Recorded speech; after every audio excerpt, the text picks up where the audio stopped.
irmãos, bem-vindos a essa série de estudos bíblicos. É com muito carinho que eu estou preparando para vocês alguns estudos para que nesse tempo nós possamos crescer juntos no conhecimento de Deus. Esta semana eu quero começar trazendo um estudo sobre o livro de Ruth.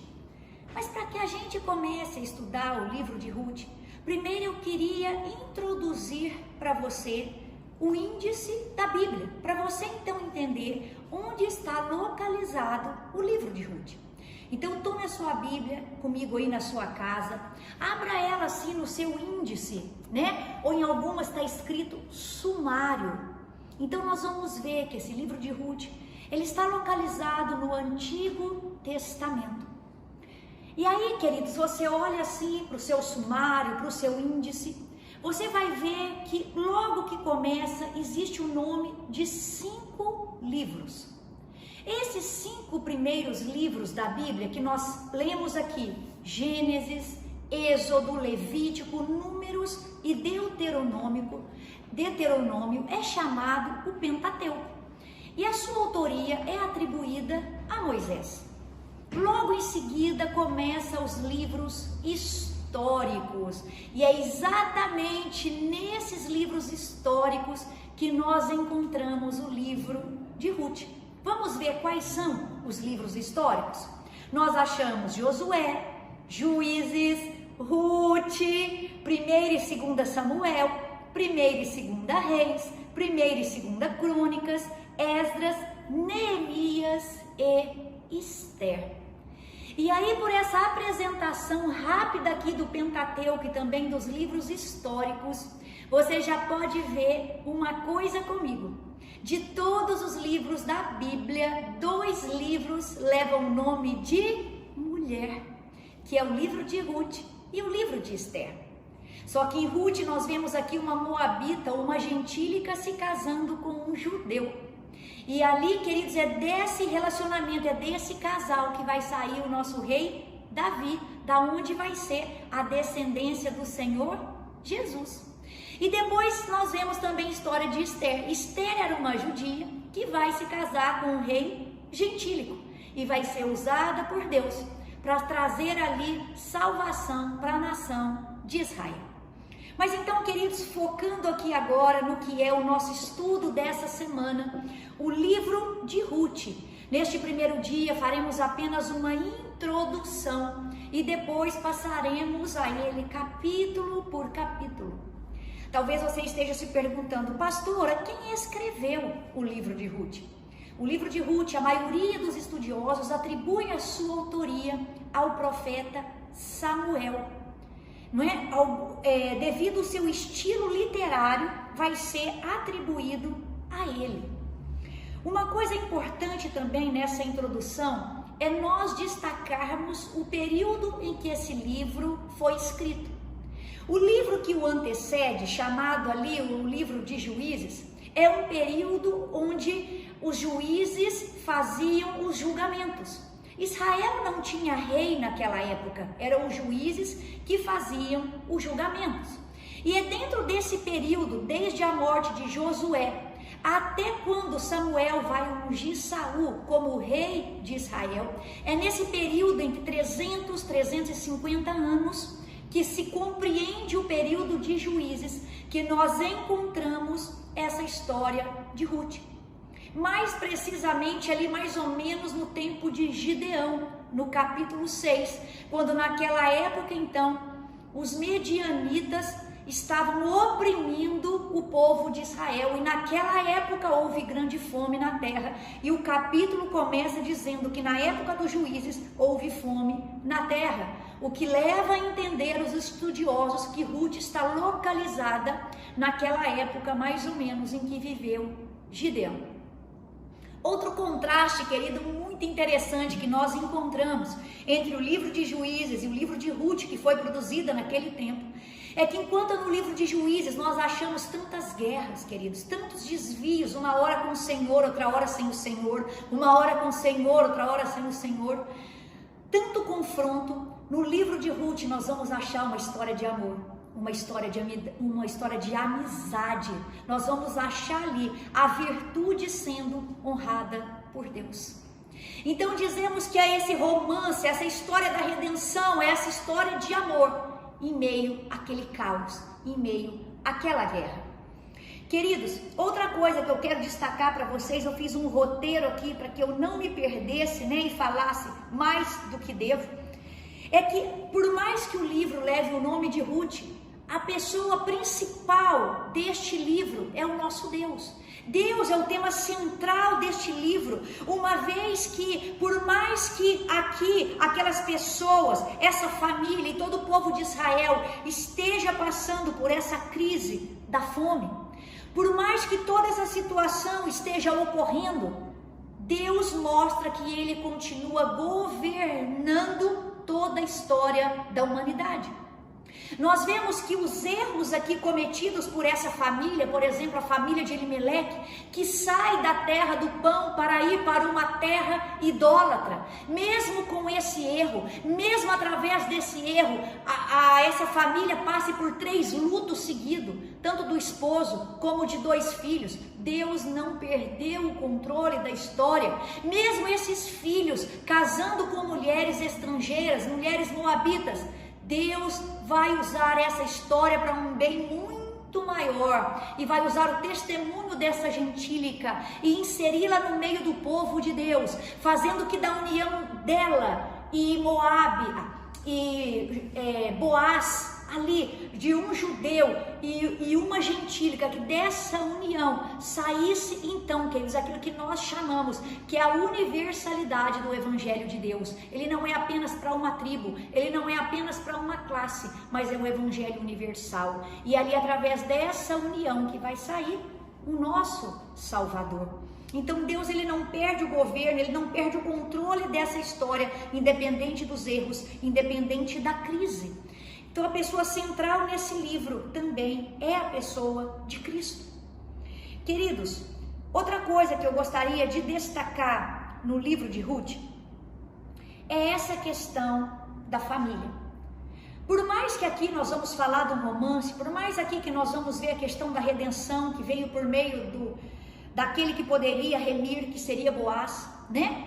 Por mais que a gente vá ver todas essas coisas, eu queria focar num primeiro momento nessa questão da família de Elimeleque.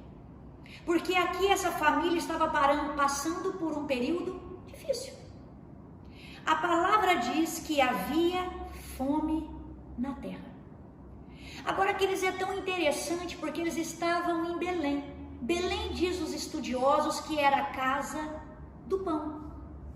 Agora, imagina, aquela opressão estava tão forte, aquele juízo de Deus estava tão forte sobre aquele local, que o lugar que era para ser a fonte do pão, não havia pão.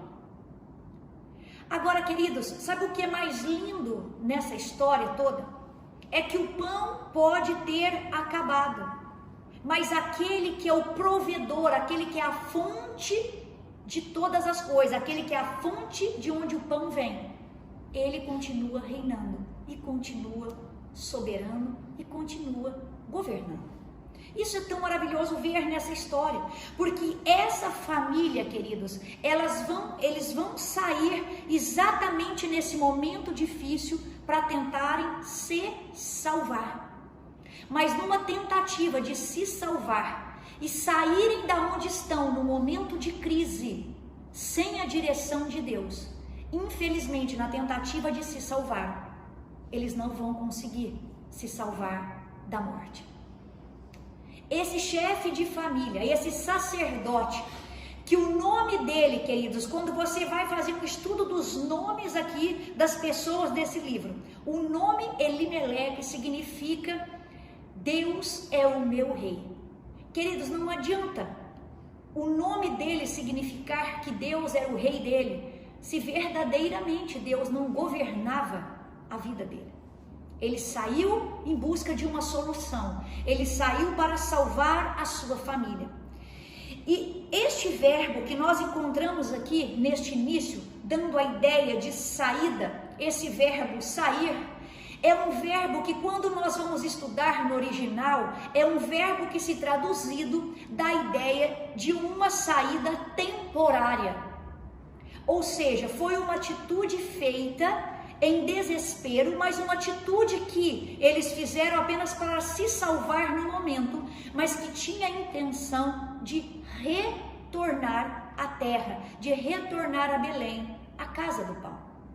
Muitas vezes, queridos, nós pensamos que aquela decisão é por um curto período, mas às vezes aquela decisão vai tomar um período muito mais longo do que nós planejamos. E é o que acontece aqui. O período não foi curto. Eles vão passar 10 anos em terra estrangeira. Então nós vemos aqui o drama familiar que está passando por crise financeira, por crise ali de pobreza, por crise de fome. Nós vamos ver agora essa família enfrentando crises de morte, crise da viuvez, vários problemas, casamentos mistos. Olha quantos problemas essa família agora está enfrentando e quantos problemas nós enfrentamos diariamente. E nós vemos que eles vão passar então naquela terra estrangeira como imigrantes 10 anos. E ali, queridos, diz a palavra que morre o sacerdote do lar, morre agora os 2 filhos e ficam 3 viúvas.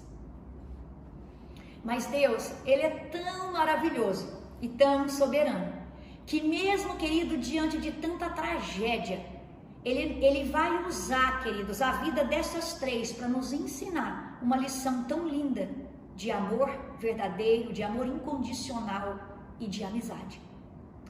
Quando então Noemi ali, desesperada, já amargurada, porque segundo o conceito dela, Deus a havia abandonado. Porque afinal ela perdeu tudo, agora ela não tinha marido, agora ela não tinha filho, agora ela não tinha sustento, ela não tinha dinheiro e ainda vivia como estrangeira, como imigrante, numa terra que não era dela. Então ela começa a atribuir a Deus aquelas mazelas do seu coração e começa a culpar a Deus por aquilo. Mas Deus não se ofende, querido, quando nós estamos ofendidos com Ele. E no meio de tudo isso, Ele traz para Noemi 2 noras ali que a amavam verdadeiramente, que a admiravam e que estavam com ela, mesmo ela não tendo nada. Um amor sem interesse, uma amizade sem interesse. Deus nos mostra o valor de termos amigos verdadeiros ao nosso lado, que nos amam independente de quem nós somos, independente dos nossos erros, independente das nossas fraquezas, independente das nossas riquezas. E aqui então, quando Noemi decide finalmente voltar para sua terra, ela chega para suas 2 noras e libera as suas 2 noras. Ela diz para aquelas noras: olha, eu não tenho mais nada para oferecer para vocês, podem ir embora. Elas falam: não, nós queremos ficar com você. Elas amavam verdadeiramente aquela sogra. E aí, queridos, nós jogamos por terra uma piada que muitos fazem entre sogra e nora, mas a Bíblia nos mostra que é possível ter amor verdadeiro entre sogra e nora. Cultive esses relacionamentos com a sua sogra, com a sua nora. Bom, mas como é um estudo, eu não vou ficar pregando. Queridos, olha para essa história. Noemi estava amargurada com a vida, amargurada com Deus. Mas sabe algo interessante que eu vejo em tudo isso? Noemi, mesmo amargurada, nunca se corrompeu na sua fé. Ela poderia estar com uma teologia um pouco distorcida de Deus, mas ela nunca deixou o seu Deus para adorar os deuses da terra de Moabe. Moabe adorava Baal e adorava Camus, principalmente Camus, que exigia de seus adoradores sacrifício de crianças. Ela não abandonou o verdadeiro Deus e se rendeu aos deuses daquela terra. Pelo contrário, quando ela insiste com as suas noras, uma delas fica, mas a outra, queridos, vai com ela. E não apenas vai com ela, mas recebe a fé desse Deus verdadeiro que ela tinha. E elas então ali, queridos, voltam para casa, voltam para Belém. E o mais interessante, queridos, disso tudo, e eu vou terminar por aqui para o vídeo não ficar comprido, para que eu possa gravar outro vídeo. Elas retornam para casa. Ruth então fica ao lado de sua sogra o tempo todo. E sabe o que acontece? Quando elas chegam ali na cidade, o testemunho de Ruth e de tudo que ela havia feito pela sua sogra, chega antes dela. Queridos, tenha certeza de uma coisa: aquilo que você faz de bom, aquilo que você faz com a motivação certa, vai chamar e vai impactar a vida de outros. E principalmente, tenha certeza que Deus vai te recompensar por essa virtude, por essa boa ação, por tudo isso que você está dando de coração puro. Espero que você tenha gostado dessa pequena introdução. E amanhã nós voltamos com o estudo sobre o primeiro capítulo, então, aqui do livro de Ruth. Deus te abençoe.